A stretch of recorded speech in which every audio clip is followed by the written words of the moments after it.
Taemin stared at the empty chair where the human representative had sat for the last 200 years, and felt something cold settle in his stomach. 3 months had passed since Hyunwoo Kim had delivered his final message to the Galactic Council, and 3 months since humanity had simply vanished from galactic affairs like smoke in the wind. The Velkari ambassador touched his scaled fingers to the communication device on his desk and played the message again, even though he had memorized every word. Hyunwoo's voice came through the speakers, calm and polite as always, with that strange human quality of making even the most shocking announcement sound like casual conversation. Honored members of the Galactic Council, we have decided to withdraw from all Council activities effective immediately. We appreciate the opportunities for cooperation over the past centuries, but we believe it is time for humanity to pursue an independent path. We wish you all prosperity and success in your future endeavors. That was it. No explanation, no demands, no dramatic speeches about grievances or broken promises. Just a simple announcement delivered with the same tone humans used to discuss the weather. Then every human facility in Council space had gone dark. Every human ship had departed. Every human citizen had returned to their home worlds, and the borders of human space had closed. Taemin had served on the Council for over a century, and he had never seen anything like it. When species left the Council, they usually did so with great fanfare, making speeches about independence or storming out after failed negotiations.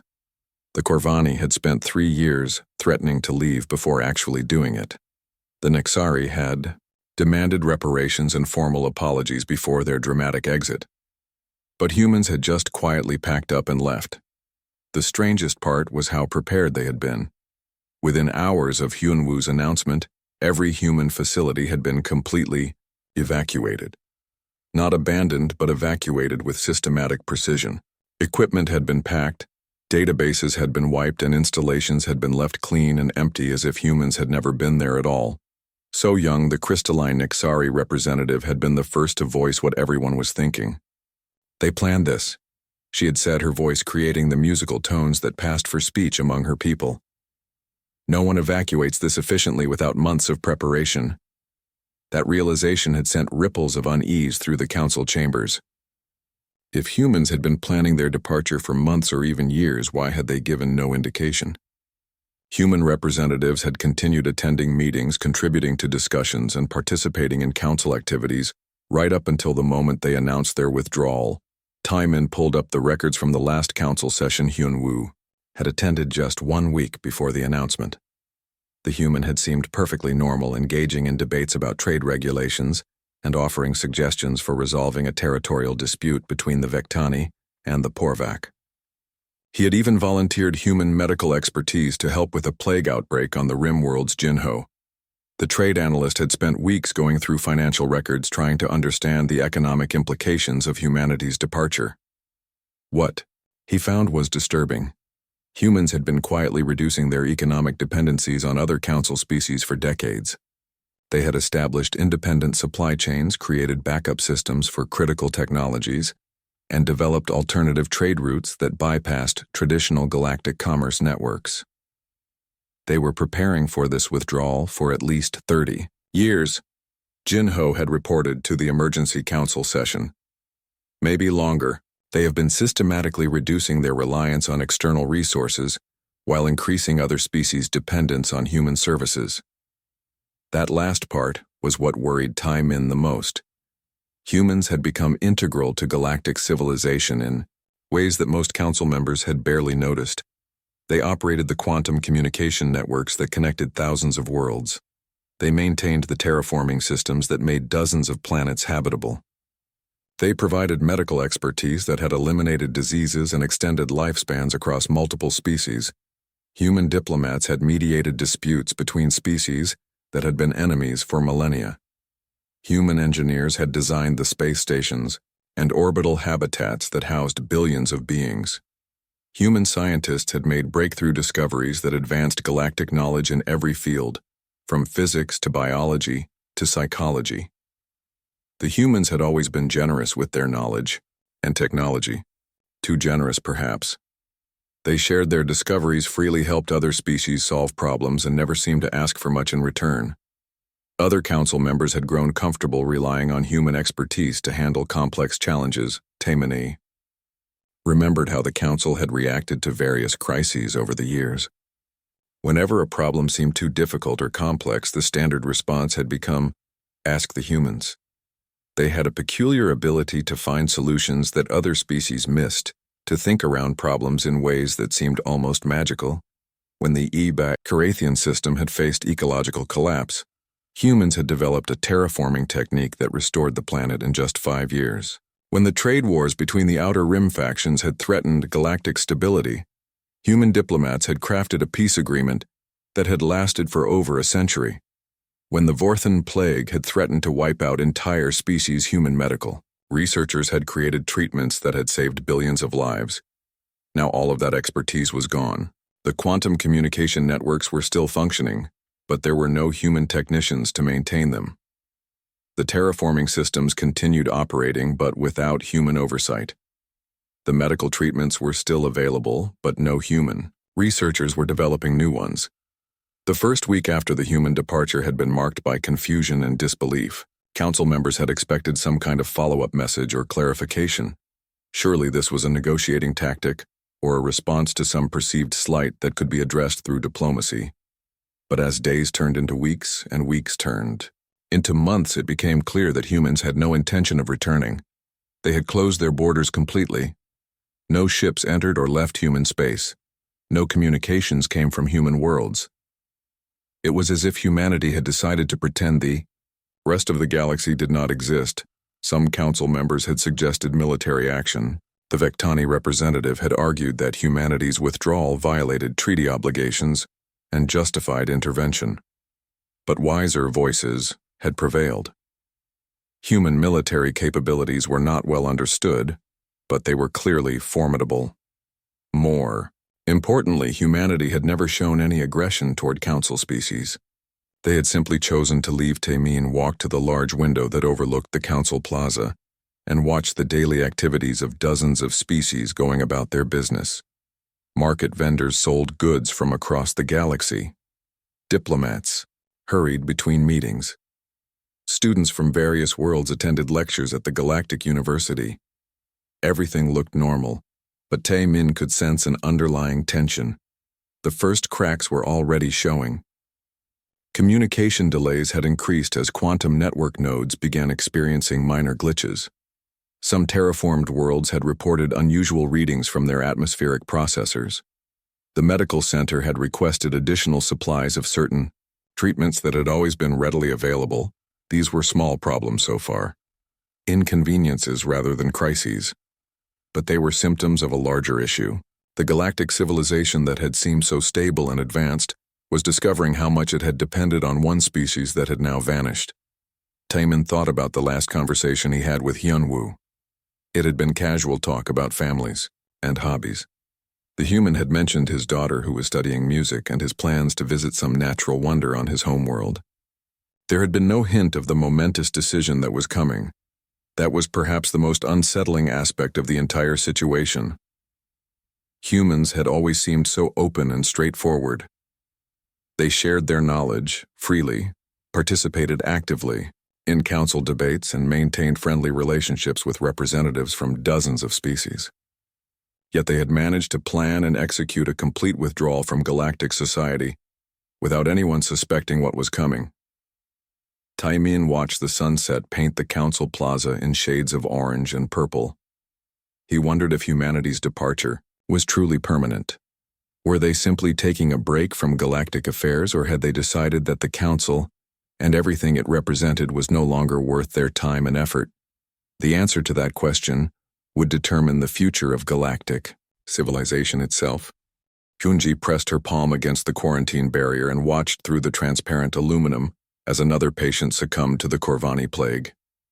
The disease had returned with a vengeance 6 months after humanity's departure, and every day brought new reports of infection spreading across the Outer Rim worlds. The plague had been dormant for over 2 centuries thanks to human medical intervention. Nanomedicines developed by human researchers had kept the disease contained and manageable. Regular treatments had prevented outbreaks and protected vulnerable populations. Now those treatments were failing, And Yunji did not understand why. She turned away from the medical ward and walked toward her laboratory where teams of researchers from a dozen species worked frantically to understand human medical technology. The equipment was still functional, and the databases contained detailed information about treatments and procedures. But something crucial was missing. "The nanobots are degrading," reported Wu Bin, her chief research assistant. "The molecular structures are breaking down and we cannot determine why. The human documentation describes the manufacturing process, but when we follow their instructions, our nanobots last only days, instead of years." Yunji examined the molecular diagrams on the display screen. The human nanomedicines were marvels of engineering.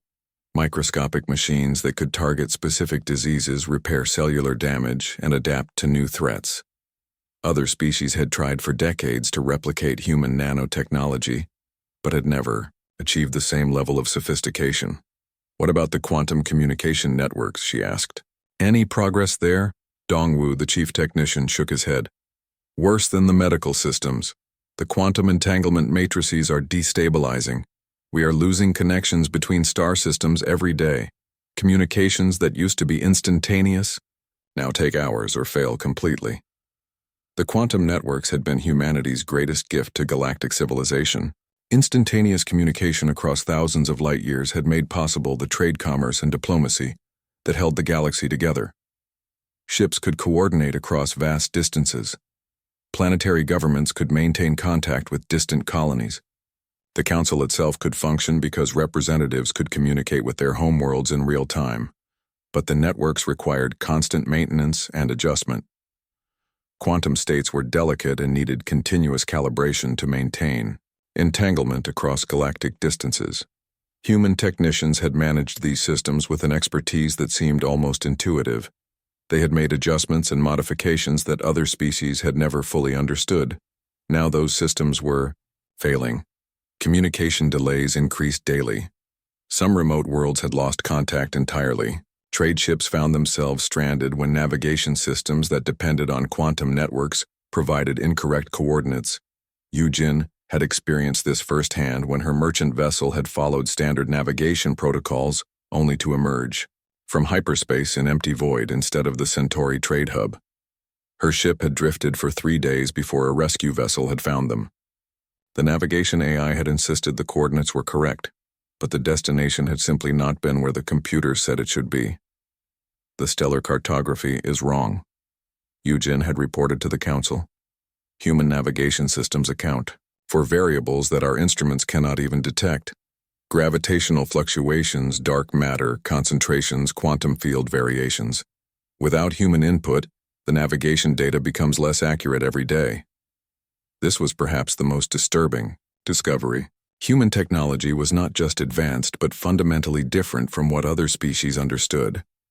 While other civilizations had developed their technologies through logical progression and incremental improvement, humans seemed to operate on principles that were not entirely comprehensible to other minds. Sun Ho, the military strategist, had been studying human defense systems and had reached similar conclusions. "Human military technology is not just superior," he had told the emergency council session. "It operates on tactical and strategic principles that we do not fully grasp."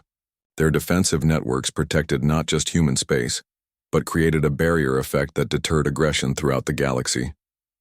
The Vorthan Empire had been humanity's primary adversary for generations.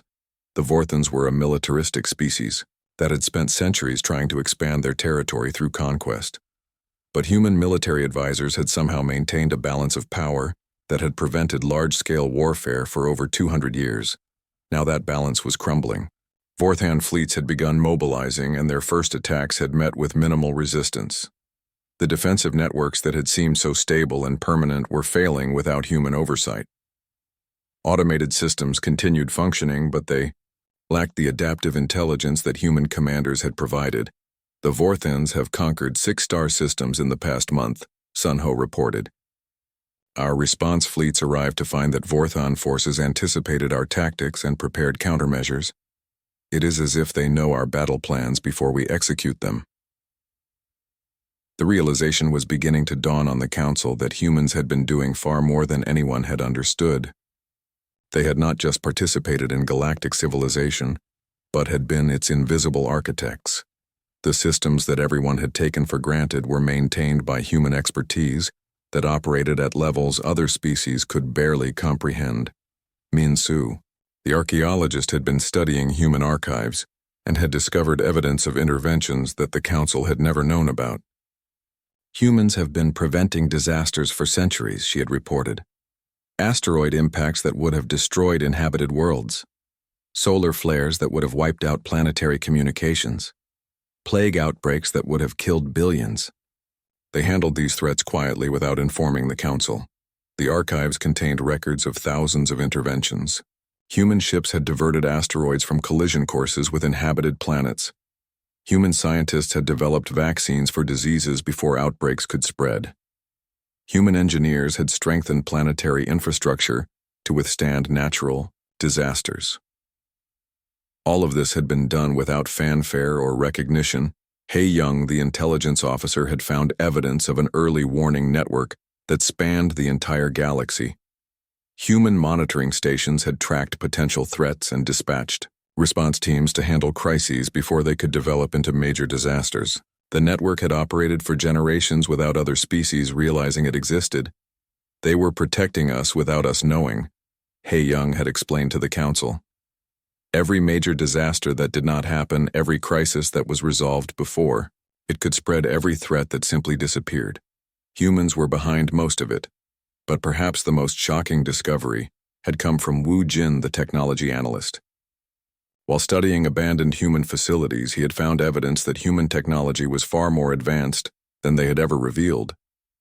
The tools and systems they had shared with other species were deliberately simplified versions of their actual capabilities. Human faster than light travel is at least 50 years ahead of our best technology, Wu Jin had reported. Their energy systems are more efficient than anything we have developed. Their computing power exceeds our capabilities by orders of magnitude. They have been operating at a technological level that makes our civilization look primitive. The question that haunted everyone was why humans had concealed their true capabilities. They could have dominated galactic civilization easily. They could have imposed their will on other species or demanded tribute for their protection and expertise. Instead, they had shared their knowledge, freely helped other species develop, and asked for very little in return. Young-Su, the xenopsychologist, had proposed a theory that made everyone uncomfortable. Humans did not leave because of political disagreements or economic disputes, he had suggested. They left because they had outgrown the need for our civilization. Their continued presence was limiting their own development and possibly limiting ours as well. The implications of this theory were disturbing. If humans had reached a level of development where galactic civilization was more of a burden than a benefit, then their departure might be permanent. Worse, if their presence had been preventing other species from reaching their full potential, then humanity's withdrawal might be an act of deliberate cultivation. As the various crises deepened and spread across the galaxy, the Council members began to understand the true scope of their dependence on humanity. Every system that was failing, every problem that seemed unsolvable, every threat that was growing larger, pointed to the same conclusion. Humans had not just been members of galactic civilization. They had been its caretakers, its guardians, and its hidden foundation. Without them, the elaborate structure of interstellar society was beginning to collapse like a building whose supports had been quietly removed. The galaxy was discovering that it had been living in a carefully maintained artificial environment, and that environment was now falling apart. Jae-won stood on the bridge of the diplomatic vessel Harmony's Edge and stared at the view screen in disbelief. New Geneva had been humanity's capital world for over 3 centuries, a gleaming metropolis of 50 million inhabitants that had served as the center of human civilization and the hub of human activity in Council space. Now the planet looked as if no intelligent life had ever touched it.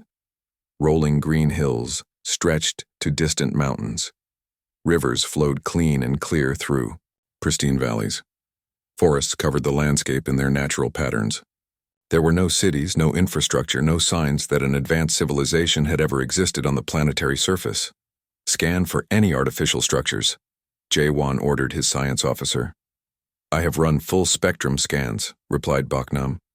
No, artificial materials detected. No energy signatures. No electromagnetic emissions. The planet shows no evidence of technological civilization. This was impossible. Jae-won had visited New Geneva many times over the decades. He had walked through its massive spaceports, attended conferences in its government buildings, and dined in restaurants that served cuisine from across the galaxy. 50 million people could not just vanish without leaving any trace. What about underground installations, he asked. Geological scans show natural rock and soil formations only. If there were underground structures, they have been completely removed and the geology has been restored to its original state. The away team found more mysteries when they beamed down to the planet's surface. The location where New Geneva's central government complex had stood was now a meadow filled with native wildflowers. Soil samples showed no trace of artificial materials or chemical residues that would indicate previous construction. Min-soo, the archaeologist on the search team, took careful measurements and compared them to her records of the city's layout. The humans did not just abandon their buildings, she reported. They dismantled everything down to the molecular level and somehow restored the natural landscape exactly as it had been before colonization. The technology required for such complete restoration was staggering. To remove every trace of a major city and restore the underlying ecosystem to its pristine state would require capabilities far beyond what any council species possessed. Yet humans had somehow accomplished this across their entire planet. Why would they go to such trouble, wondered Hae-young. Complete restoration like this would require enormous resources and years of effort. It serves no practical purpose, Young-soo had a theory. Perhaps it serves a psychological purpose. Humans might want to eliminate any temptation to return to their old way of life. By removing all traces of their previous civilization, they make it impossible to simply resume their former activities. The search team visited other human worlds and found the same pattern everywhere. Planets that had housed billions of people were now pristine natural worlds with no signs of technological civilization.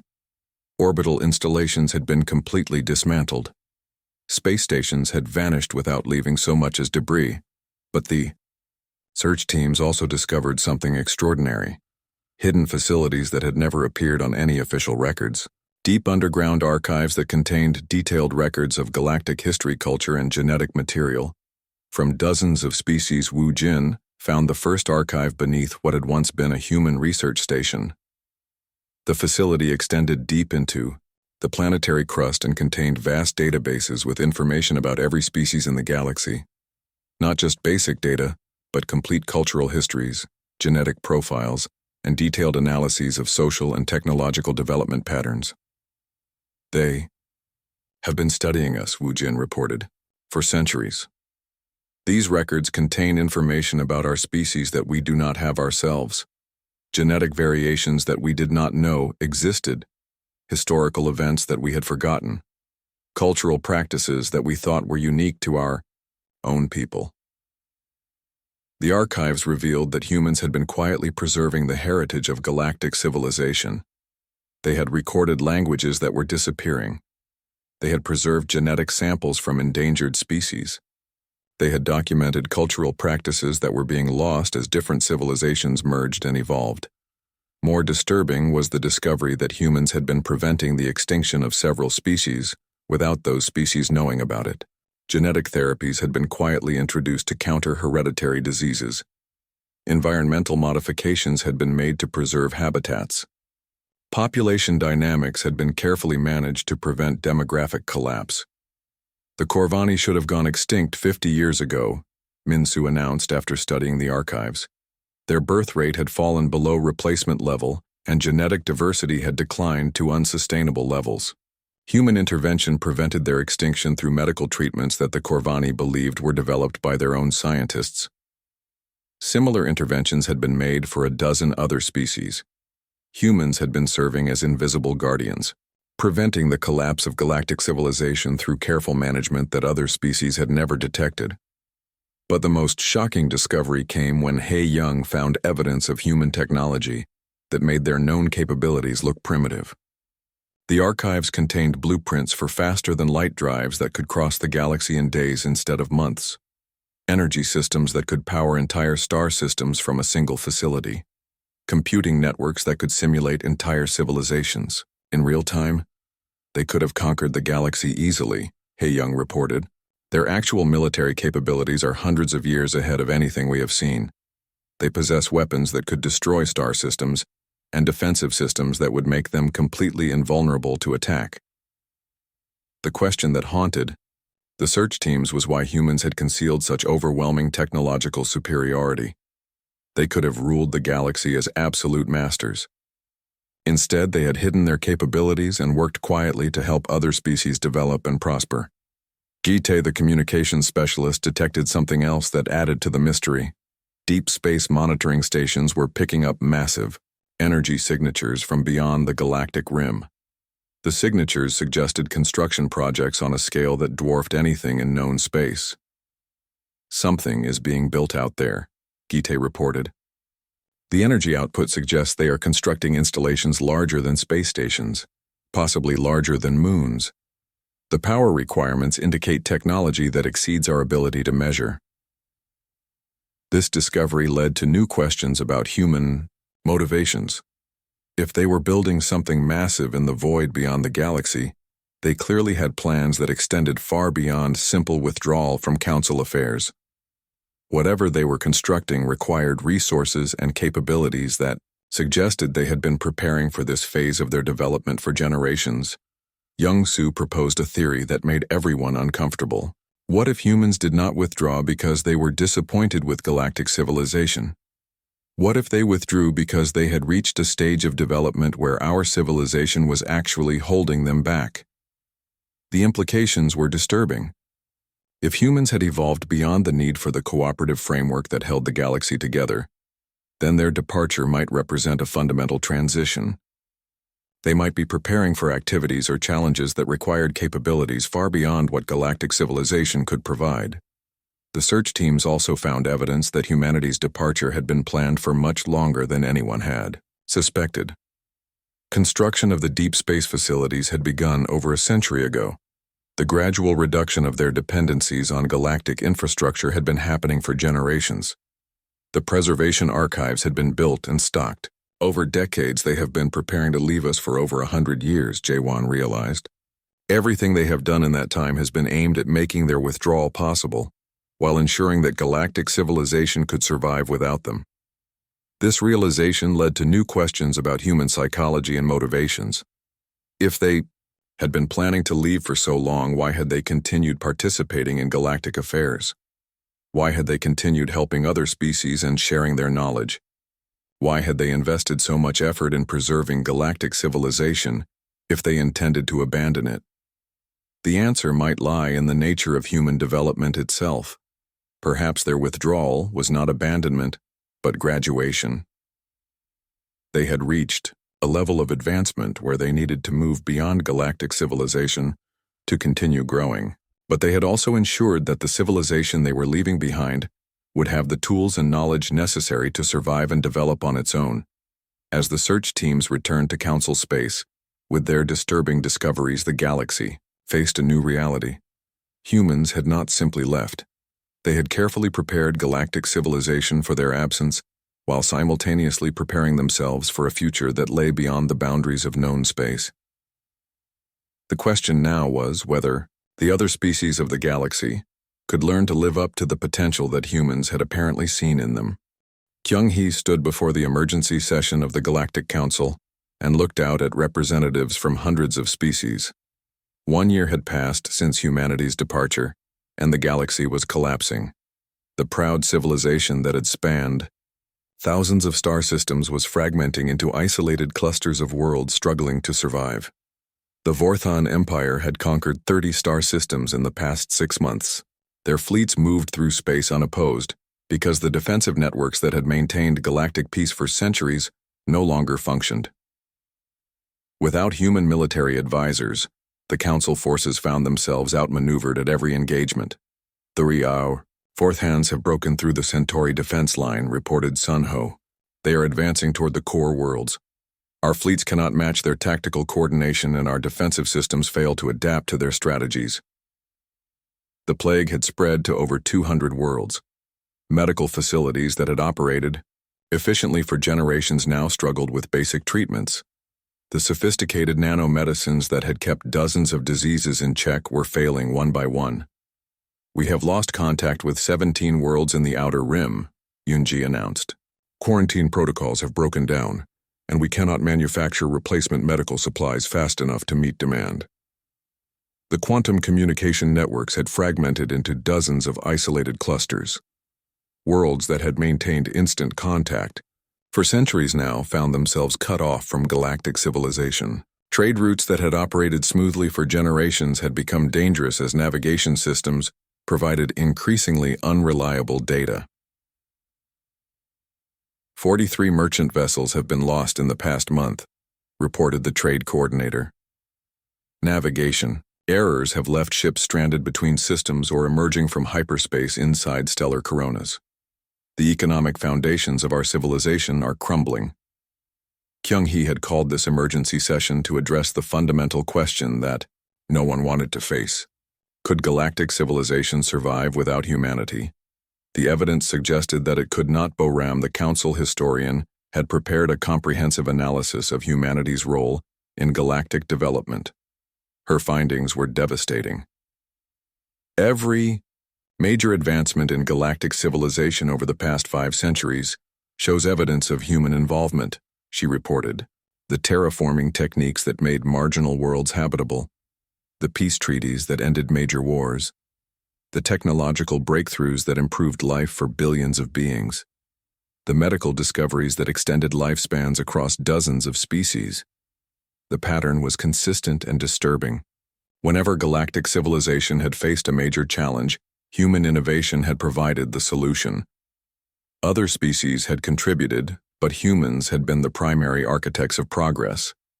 They had possessed a unique ability to see solutions that other minds missed and to implement those solutions effectively. We believed we were equal partners in a cooperative civilization, Boram continued.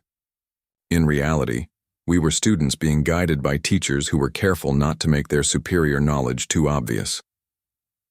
This realization was profoundly humbling for species that had considered themselves advanced and sophisticated. The Velkari had developed space travel independently. The Nexari had mastered energy manipulation. The Corvani had created remarkable biotechnology. Yet all of their achievements seemed crude compared to what humans had accomplished. Ji-hoon had been leading.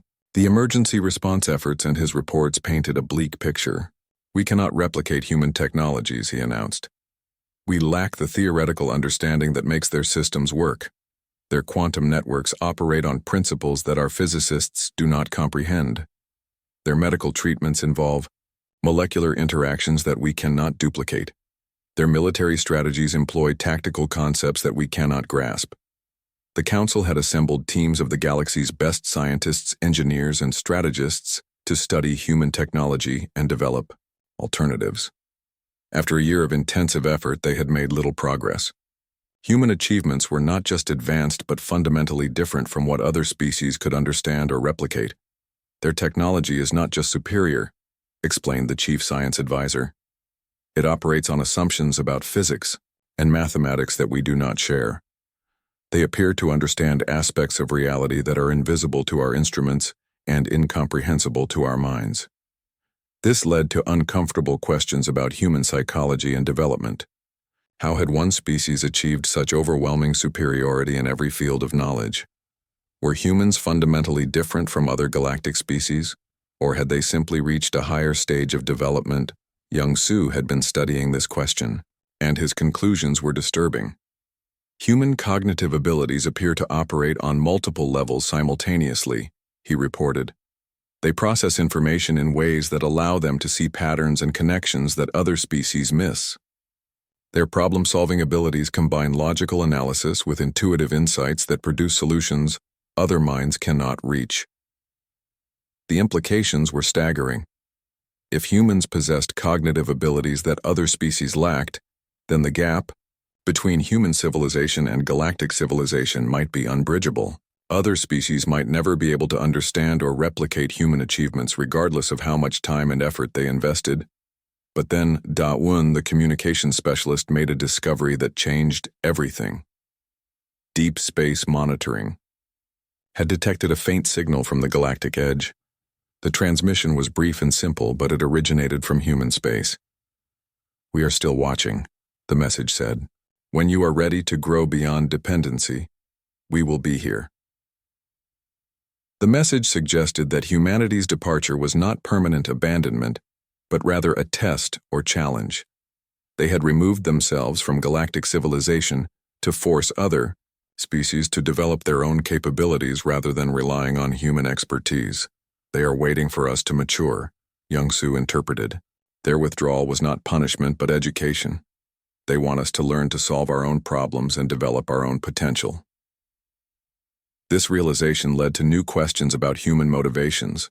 If their goal was to encourage other species to develop, why had they concealed their true capabilities for so long? Why had they allowed other species to become dependent on their expertise if they ultimately wanted those species to become independent? Sang-ho, the philosopher, proposed an answer that was both comforting and terrifying. Perhaps humans reached a level of development where their continued presence was actually harmful to other species. Like parents who must eventually force their children to face challenges alone, humans may have realized that their help was preventing us from reaching our full potential.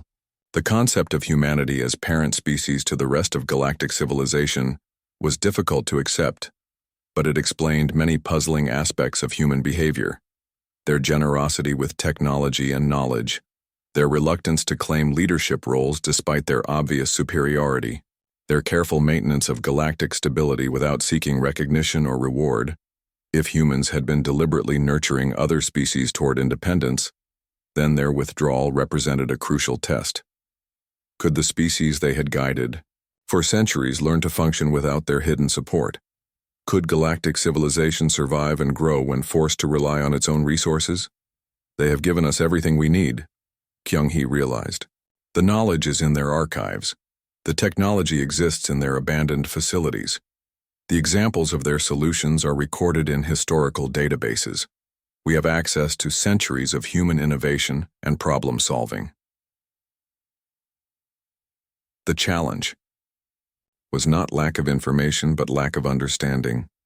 Other species needed to learn to think like humans, to see problems from human perspectives, and to develop the cognitive flexibility that had made human achievements possible. "We must stop trying to be like humans," Young-Soo suggested. "Instead, we must learn to think beyond our traditional limitations and develop our own unique approaches to solving galactic challenges." This represented a fundamental shift in how galactic species viewed themselves and their capabilities. Instead of seeing humans as superiors to be emulated, they needed to see them as examples of what was possible when intelligence was allowed to develop without artificial constraints. The galaxy stood at a crossroads. It could continue trying to replicate human achievements and likely fail, or it could accept the challenge that humanity had implicitly posed and attempt to develop new forms of intelligence and capability that might eventually equal or even surpass what humans had accomplished. The choice would determine whether galactic civilization collapsed into primitive fragments or evolved into something greater than it had ever been before. Il-sung walked through the rebuilt council chambers and marveled at how different everything looked 2 years after humanity's departure. The grand hall that had once hosted representatives from thousands of worlds now accommodated delegations from fewer than half that number. Many species had retreated to their home systems when galactic civilization had begun to collapse, but something remarkable had emerged from the ruins. The species that had remained had begun working together in ways that had never happened before.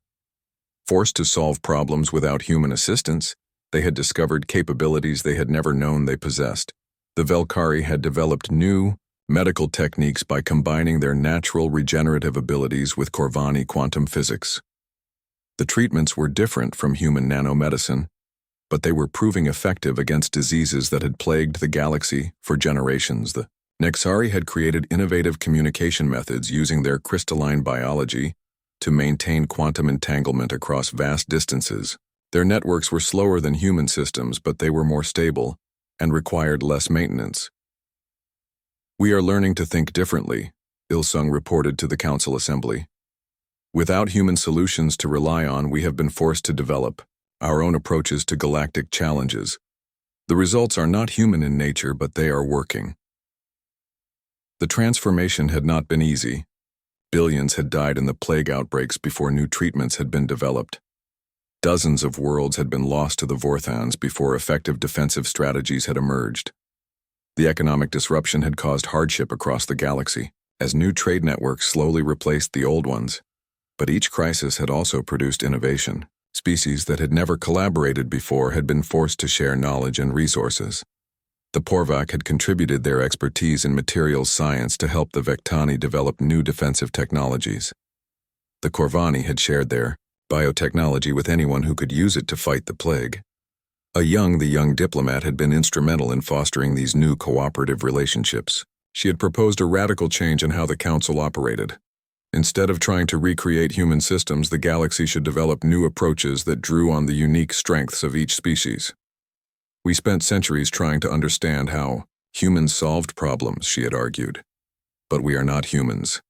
We have our own strengths and capabilities that we have barely explored because we were always comparing ourselves to human achievements. This new philosophy had led to remarkable breakthroughs. The Zentari had used their natural empathic abilities to develop conflict resolution techniques that prevented wars before they could start. The Morvani had applied their collective consciousness to create distributed computing networks that rivaled human artificial intelligence.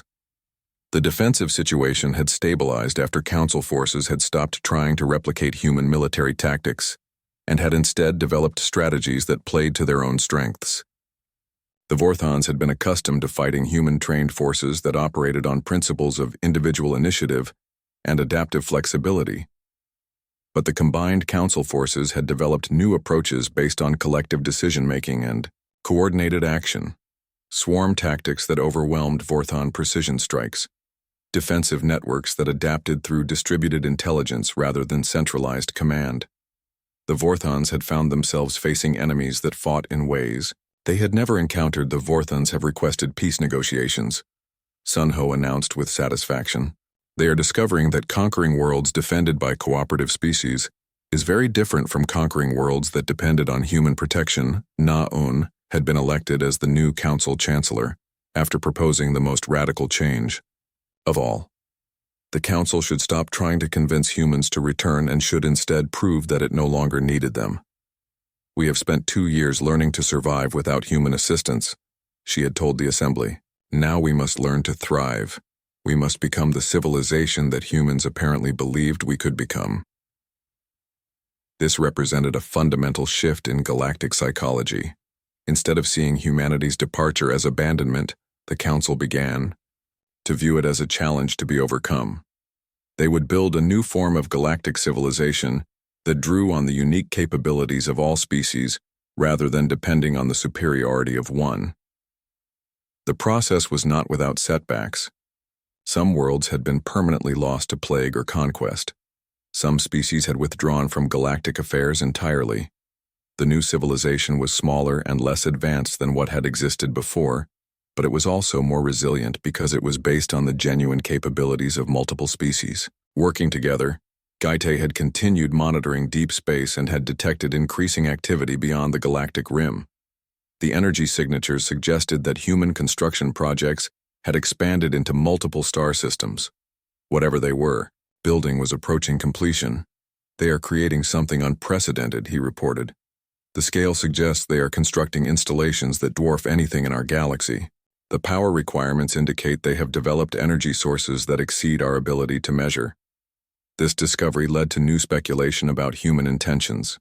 If they were building something so massive in the void beyond the galaxy, they clearly had plans that extended far beyond simple isolation. They might be preparing for exploration of other galaxies or contact with civilizations that existed outside known space. Jun Seo, the deep space explorer, had been leading missions to map the expanding boundaries of human activity. His reports suggested that humanity was not just building installations, but was actively modifying space itself on scales that seemed impossible. They appear to be creating artificial stellar nurseries, he reported. Star formation is being accelerated and directed in patterns that suggest they are building entire star systems according to some master plan. The engineering involved exceeds anything we thought was possible. The implications were staggering. If humans were capable of creating star systems, they had reached a level of technological capability that made them builders of cosmic infrastructure. They were no longer just an advanced species, but had become architects of reality itself. But then something unexpected happened that changed everything. Dayun detected a new signal from human space. This transmission was different from the previous message. Instead of a brief statement, it was an invitation. "We have watched your progress with interest," the message said. "You have chosen growth over comfort and independence over dependency. We believe you are ready for the next phase of development. If you wish to establish contact with our current civilization, we are prepared to begin dialogue." The message included coordinates for a location at the edge of human space and instructions for establishing communication protocols. For the first time since their departure, humans were offering the possibility of renewed contact. The offer created intense debate within the council. Some representatives argued that they should accept immediately. The chance to regain access to human knowledge and technology was too valuable to refuse. Others insisted that accepting would undermine everything they had accomplished and would return them to their previous state of dependency. Naun faced the most important decision in galactic history. The choice would determine whether the Council continued on its path toward genuine independence or returned to relying on human superiority. "We have proven that we can survive without them," she told the Assembly. "Now we must decide whether we are ready to meet them as equals rather than dependents." The debate continued for weeks.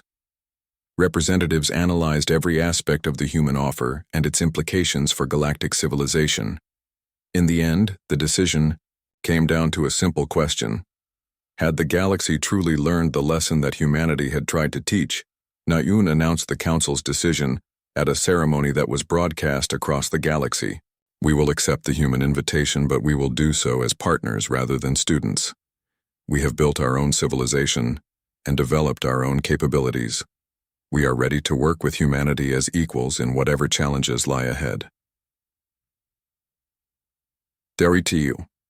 Response that came back from human space was brief, but carried profound implications. "We hoped you would choose growth. Welcome to the next phase of galactic development." As the first diplomatic mission prepared to depart for human space, Naun reflected on how much had changed. The galaxy that humans would encounter was very different from the one they had left. It was smaller and less advanced in some ways, but it was also stronger because it had learned to rely on its own strengths rather than depending on external superiority. The greatest achievement was not technological or political, but psychological. The species of the galaxy had learned to see themselves as capable of growth and development rather than as permanent dependents requiring guidance. They had discovered that they possessed potentials they had never explored because they had always compared themselves to human achievements. As the diplomatic ship disappeared into hyperspace bound for the edge of human space, the galaxy waited to discover what humanity had become during their years of isolation and what challenges had motivated them to undertake such massive construction projects in the void beyond known space.